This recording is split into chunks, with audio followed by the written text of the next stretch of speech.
আজকে আমরা এই ভিডিওতে ডাব্লিউবিএসএসসি দ্বারা আয়োজিত স্কুল ক্লার্কের ক্ষেত্রে যে কম্পিউটার টাইপ টেস্ট এবং এফিসিয়েন্সি টেস্ট রয়েছে সেই টাইপিং টেস্টের বিষয়টা আমরা আলোচনা করব। প্রফিসিয়েন্সি টেস্টের বিষয়টা আলাদা বিষয়।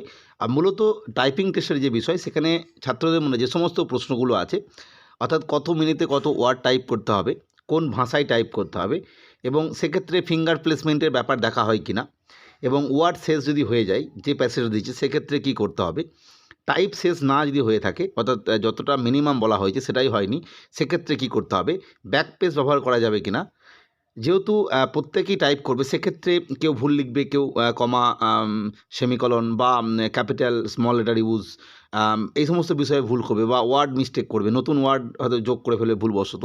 এই সমস্ত বিষয়ের জন্য কত নাম্বার বাদ যাবে সেই বিষয়টা, এবং কিবোর্ড চেঞ্জ করা যাবে কি না, ট্রায়াল টাইপিং করা যাবে কি না, এবং কী দেখে লিখতে হবে, এই সমস্ত যত ধরনের প্রশ্ন আছে আমরা ধীরে ধীরে আলোচনা করে দেবো। তোমরা প্রত্যেককে, যাদের এই বিষয়ে যেন দরকার আছে, মনোযোগ দিয়ে দেখে নাও, তাহলে এই সংক্রান্ত বিষয়ে তোমাদের যে সমস্ত চিন্তা ছিল সেগুলো মিটে যাবে। আমরা ধীরে ধীরে আলোচনা করব। প্রথম যে কোশ্চেনটা, অর্থাৎ কত মিনিটে কত ওয়ার্ড, এক্ষেত্রে মনে রাখতে হবে, যদি তুমি বেঙ্গলিতে টাইপ করো সেক্ষেত্রে 10 মিনিটসে 100টা ওয়ার্ড মিনিমাম টাইপ করতে হবে, অর্থাৎ 1 মিনিটে 10টা ওয়ার্ড। যদি ইংলিশে করো সেক্ষেত্রে মিনিমাম 200 ওয়ার্ড পার 10 মিনিটস, অর্থাৎ 1 মিনিটে 20টা ওয়ার্ড টাইপ করতে হবে, অর্থাৎ মিনিমাম 200টা ওয়ার্ড 10 মিনিটের মধ্যে। এটা থাকবে, টাইমটা থাকবে 10 মিনিট, 10 মিনিটে তোমায় 200 ওয়ার্ড ইংলিশের ক্ষেত্রে, আর বেঙ্গলির ক্ষেত্রে 10 মিনিটে 100 ওয়ার্ড এটা টাইপ করতে হবে। এটা গেল বিষয়। 2 নম্বর হচ্ছে কোন ভাষায় টাইপ করতে হবে। এক্ষেত্রে বলে কি, এই ভাষাটা কিন্তু তোমরা সিলেক্ট করতে পারবে, বেঙ্গলি বা ইংলিশ, অর্থাৎ জোর করে কাউকে চাপিয়ে দেওয়া হবে না। সেক্ষেত্রে তোমাদের ফর্ম এন্ট্রির সময় যদি তোমরা এই বিষয়ে সিলেকশন করে থাকো তাহলে তো কোনো অসুবিধা নেই। যদি না করে থাকো, সেই অপশন না থেকে থাকে সেই সময়, কারণ আমার জানা নেই, আমি ফর্ম এন্ট্রি করিনি, সেক্ষেত্রে at the time of type test তুমি কিন্তু সিলেক্ট করতে পারবে বেঙ্গলি না ইংলিশ, অর্থাৎ যে ভাষায় তুমি নিতে চাইছো সেই ভাষায় টাইপ করবে। এটা গেলো বিষয়। 3 নম্বর ইম্পর্টেন্ট বিষয়, যে কিবোর্ড যেটা দেবে সেটা দিয়ে লিখতে হবে কিনা বা টাইপ করতে হবে কিনা, অর্থাৎ ট্রায়াল যে টাইপিং সেটা হবে কিনা। অফকোর্স এখানে কিন্তু তুমি 2 থেকে 5 মিনিটের একটা ট্রায়াল টাইপিংয়ের সময় পাবে।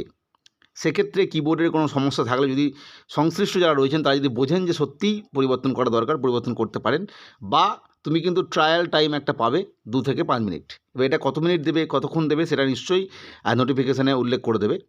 তবে এই প্রসঙ্গে একটা কথা বলে রাখি, এই যে তথ্যগুলো আমরা শেয়ার করছি এটা সম্পূর্ণভাবে প্রিভিয়াস 2019 এবং তার আগের যে টাইপিং টেস্ট মূলত এসএসসি নিয়েছিল তার উপর ভিত্তি করে।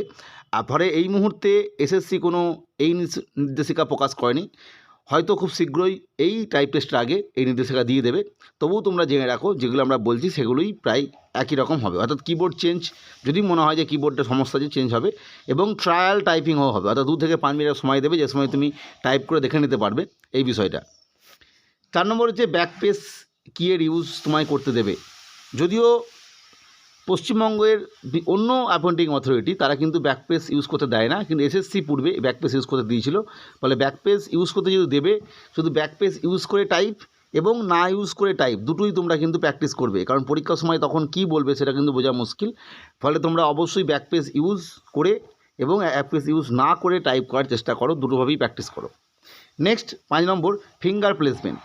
এক্ষেত্রে এইটা নিয়ে অনেকে চিন্তায় থাকো, অনেকে জিজ্ঞাসা করো যে ফিঙ্গার প্লেসমেন্টের ব্যাপারটা। এক্ষেত্রে বলি, টাইপ টেস্টের সময়, অর্থাৎ যখন তুমি টাইপিং করছো সেই সময় ফিঙ্গার প্লেসমেন্ট দেখা হয় না, কিন্তু যদি এটা প্রফিসিয়েন্সি টেস্ট বা অন্য কোনো বিষয়ের ওপর প্রশ্ন আসে সেক্ষেত্রে জিজ্ঞাসা করলে আলাদা বিষয়, কিন্তু টাইপের সময় এটা দেখা হয় না। আর একটা বিষয়, ফিঙ্গার প্লেসমেন্টটা ইম্পর্টেন্ট এই কারণেই, কারণ এটা এইভাবে যদি টাইপ করা যায় সেক্ষেত্রে টাইপটা 100% অনেকটা বেশি করা যায়, মানে ওয়ার্ডের ক্ষেত্রে বলছি, ভুল ঠিক সে আলাদা বিষয়।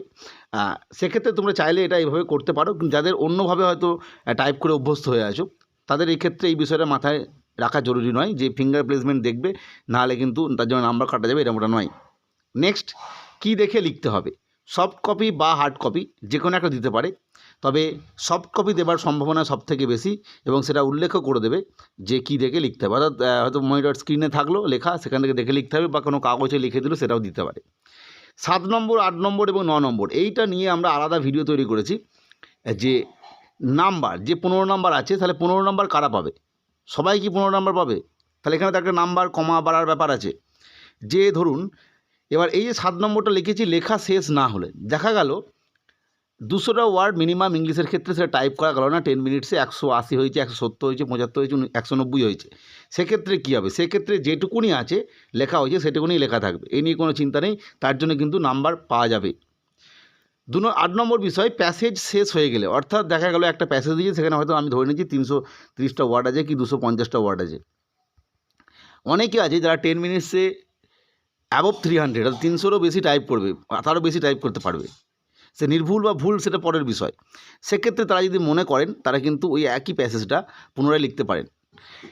আর একটা বিষয়, ভুল টাইপের জন্য নাম্বার বাদ। এই 3টে বিষয় নিয়ে আমি বললাম আবারও যে আমি আলাদা আলোচনা করেছি, এই কারণে আলাদা আলোচনা করেছি, কারণ স্বাভাবিক বিষয়, যদি কেউ 200টা ওয়ার্ড 10 মিনিটে টাইপ করে একদম নির্ভুলভাবে, তাহলে সে যে নাম্বার পাবে, আবার একজন 200টা টাইপই করেছে কিন্তু কিছু একটা ভুল আছে, হয়তো কোনো জায়গায় পাংচুয়েশন মার্কে ভুল করেছে, অর্থাৎ যেটাকে মেজর মিস্টেক বলা হচ্ছে, আবার কোনো জায়গায় ওয়ার্ডে ভুল করেছে, ক্যাপিটাল স্মল লেটার ইউজের ভুল করেছে, একদম ডাইরেক্ট অন্য কোনো ওয়ার্ড অ্যাড করে দিয়েছে।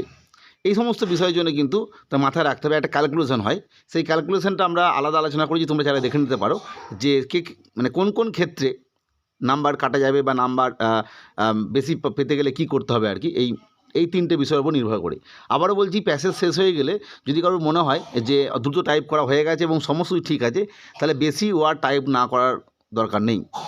আর যেহেতু ব্যাকপেজ কিয়ের ইউর ব্যাপার আছে, সেক্ষেত্রে তোমার তো অ্যাকুরেসি বা অনেকটা বেশি হবে আর কি।